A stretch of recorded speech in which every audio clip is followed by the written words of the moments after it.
The entertainment world was shaken to its core when news broke that Joey D. Vera, the freckle-faced, gap-toothed child star who charmed millions as Porky in television's beloved Lassi series, had died under circumstances so tragic they seemed ripped from a Hollywood screenplay. In a cruel twist of fate that defies comprehension, Vera took his last breath at 11:50 p.m. on June 14th, just 10 minutes before the clock would strike midnight and usher in what should have been his 69th birthday celebration. This heartbreaking timing transforms his passing from merely sad to Shakespearean in its tragic irony. A man who brought so much joy to others denied his own moment of celebration. Vera's journey through the fickle world of fame represents one of Hollywood's most compelling and cautionary tales. Discovered at just 9 years old while playing in his neighborhood park, the Oakland native was thrust into the national spotlight when he joined the cast of Lassi during its golden age. As Porky Bumstead, the overalls-clad best friend to a television's most famous collie, Vera became the very embodiment of 1950s American childhood innocence. His natural, unpolished performances stood in stark contrast to the more rehearsed child actors of the era, creating an authentic connection with audiences that still resonates 6 decades later. Behind the scenes, however, young Joey faced pressures no child should endure. Grueling 16-hour workdays, constant scrutiny, and the looming fear that puberty might end his career overnight. What makes Vera's story remarkable is how he defied the stereotypical child star trajectory. Unlike so many of his contemporaries who succumbed to addiction or faded into obscurity, Vera reinvented himself multiple times with quiet dignity. After Lassi ended, he traded his overalls for Marine Corps fatigues, serving 2 harrowing tours in Vietnam where he earned multiple commendations for bravery under fire. Fellow soldiers recalled how the former actor never boasted about his television fame, preferring to be judged on his present actions rather than past glories. This humility would become Vera's trademark when he returned to civilian life and quietly built a second career as one of Hollywood's most respected stuntmen, specializing in dangerous animal work that few others would attempt. The details surrounding Vera's final day paint a portrait of a man at peace with his life's journey, yet unaware of how little time remained. According to family members who spoke on condition of anonymity, the day began like any other. Vera took his morning coffee on the porch of his modest Arizona home, tending to the rescue dogs he fostered. He had exchanged playful texts with his grandchildren about the birthday cake they'd chosen, chocolate with peanut butter frosting, his favorite, and made plans to visit the local VA hospital later in the week to entertain patients with stories from his Lassi days. That evening, over his traditional birthday eve steak dinner at a family-owned diner, Vera reportedly reflected on his unusual life path with characteristic humor, joking that Porky grew up to be quite the old ham. Tragically, this lighthearted moment would be among his last. The 911 call obtained through public records captures the frantic final minutes with chilling clarity. At 11:42 p.m.,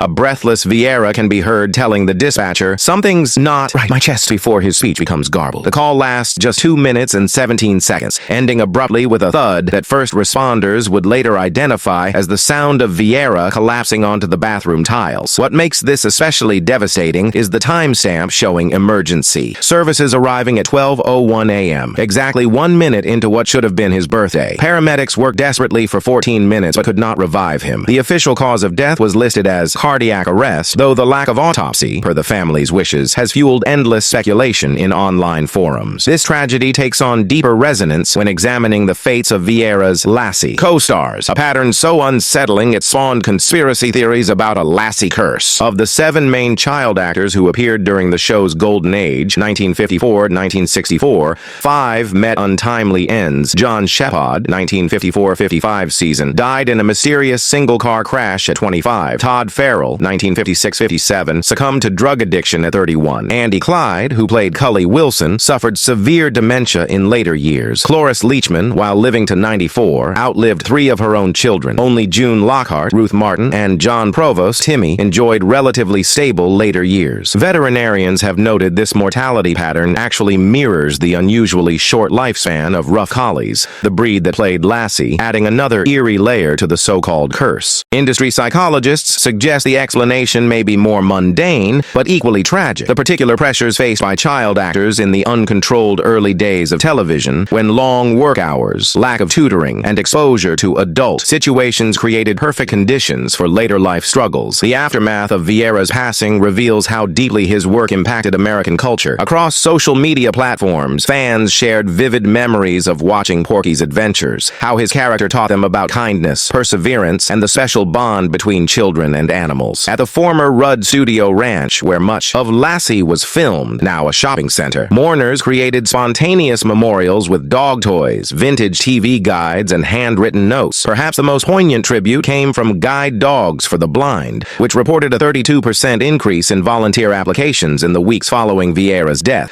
with many applicants citing his portrayal of Porky as their inspiration. Viera's story forces us to confront uncomfortable questions about how society treats its child stars. Unlike today's young performers who benefit from strict labor laws, trust funds, and psychological support systems, Viera's generation worked under conditions that would be unthinkable today. Episodes of Lassi often required him to perform dangerous stunts, including scenes with untrained animals, without proper safety measures. His salary, while substantial for the era, disappeared into a Coogan account, controlled by his parents, a common fate for child actors before stronger protections were implemented. The cruelest irony, Viera's episodes continued generating revenue through streaming and syndication, yet he saw little of these later profits due to the industry's standard contracts of the 1950s. As we examine Viera's legacy, we must acknowledge the disturbing pattern of how society discards its entertainers once their youthful appeal fades. The same public that adored Porky largely ignored Viera as an adult, despite his military service and decades of stunt work. This cultural amnesia extends far beyond Lassi. Consider how few golden age child stars received proper health care, financial planning, or career transition support. The entertainment industry's habit of chewing up and spitting out young talent remains one of its greatest shames. Perhaps the most heartbreaking artifact is Viera's final Instagram post, uploaded just hours before his death. The photo shows a slightly lopsided homemade cake with 69 candles, captioned, "Another trip around the sun, who'd have thought? Grateful for every messy, beautiful minute." This unassuming message now serves as both epitaph and indictment, a reminder of life's fragility and how carelessly we often treat those who've brought us joy. The cake, we now know, remained uneaten, its candles never lit, its frosting never tasted, a metaphor perhaps for potential unfulfilled and celebrations forever postponed. What makes Viera's story particularly chilling are the unsettling parallels between his fictional character's life and his own tragic ending. In multiple Lassi episodes, Porky found himself in perilous situations, trapped in wells, caught in storms, even rescuing others from danger, only to be saved at the last moment by his faithful canine companion. The cruel irony that no heroic intervention came for Viera in his final moments forces us to confront the painful divide between Hollywood fantasy and harsh reality. Even more haunting, several episodes Porky starred in centered around birthday, celebrations gone wrong, storylines where the young boy's special day was interrupted by emergencies that Lassi would ultimately resolve. That Viera's own life would mirror these plot lines with such tragic precision speaks volumes about how deeply his art imitated life, and ultimately how life failed to deliver the happy ending his character always received. Viera's death should serve as a wake-up call for how we honor and protect our cultural icons. Streaming services profiting from classic shows could establish funds for aging performers. Film schools might document oral histories before they're lost forever. Most importantly, we as audiences can choose to appreciate artists while they're still with us, attending their convention appearances, supporting their later projects, and simply saying thank you. Because the true tragedy isn't that Joey D. Viera died before his birthday, it's that we waited until after his death to fully appreciate him. Your voice matters in this conversation. Should there be laws requiring residuals for classic TV actors when their work streams? How can we better support child stars transitioning to adulthood? Share your thoughts, because change begins when we confront these uncomfortable truths together.